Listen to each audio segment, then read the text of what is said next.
Welcome, everyone, to a WCC Katz Chats. I'm Andy Katz, pleased to be joined by Jordan Ford from St. Mary's, fresh off a victory late on Friday night over Utah State, an intense game that you guys were able to pull away. You had 27 points in that game. Malik Fitz had a great game as well.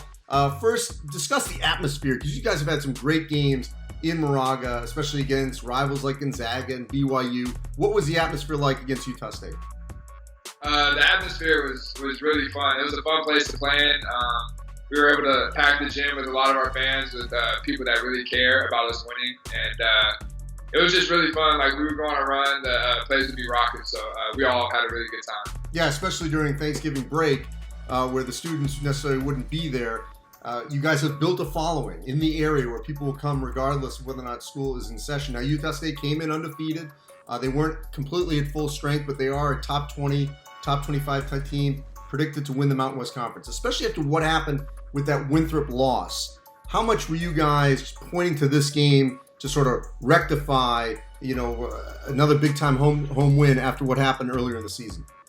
Yeah, this was a really big win for our confidence, I believe. We owed them one from last year because they gave us a beating. So it was we took this game kind of personally, and we responded. And this will be a good win for our record, and I think it'll be a quad one game. So I think later in March, this game will really matter. Oh, there's no question about it. Utah State's going to be a factor, in that quad one conversation going forward. The combination, especially your upperclassmen, with you at the point, being that playmaker, Tanner Krebs, Malik Fitz, discuss for me just right now how much this team is just clicking offensively.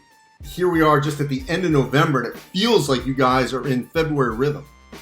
Yeah, I think all good things take time. After our loss to Winthrop, I feel like we really clicked. We were able to get Toss going a little bit, get Krebs going, and then Malik's coming on right now too. So I think we're in a really good place. Kuzi's making really good plays, passing the ball, moving the ball well. So I think we're in a really good place moving forward. I mean, I don't want to make excuses, but that Winthrop game was right after that overtime win over Wisconsin in South Dakota. How much was that a little bit of a hangover letdown after that big, just such a positive win that you guys had on a neutral court to open the season? Yeah, I think we just had to do a better job of opening that game up, and part of that's on me, just making sure that we have our guys ready to go, and no matter who we're playing, making sure we're up for the challenge.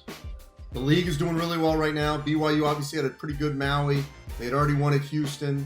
Gonzaga, gets to the championship game at Battle for Atlantis. You guys have this win over Utah State. Even though Pepperdine hasn't won some of these games, they've played really well and pushed teams to the limit.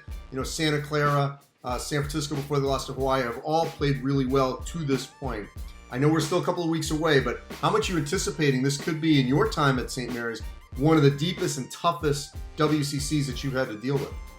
Oh yeah, I think it's really good for our league, and I think we're all looking forward to it because we're all very competitive. And if we're able to close out some of those games and get wins against teams in our conference, I think it'll look good on our resume. So I'm happy that the league is doing really well this year. Yeah, because it's helped you guys, because in the past, to sort of have everything hang on the WCC and desperately trying to get a win over Gonzaga, that puts a lot of pressure. The fact that you guys already have a win over a Big Ten on a neutral, a win over a top 20, top 25 team, not that takes pressure off, but it feels like you are putting yourselves in position to where it won't all hinge on whether or not you can beat Gonzaga.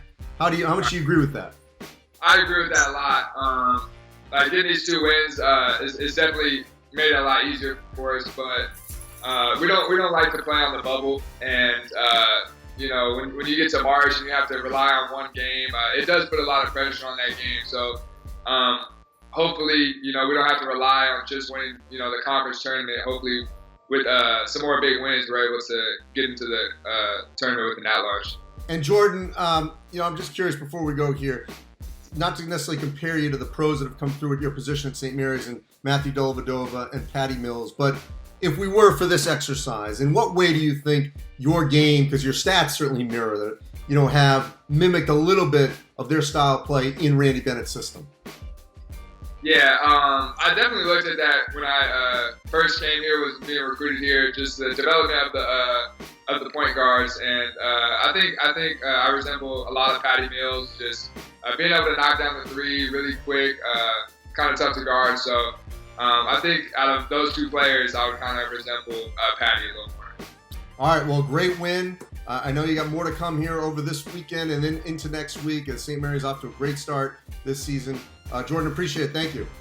Cool. Thank you, Andy. Appreciate it.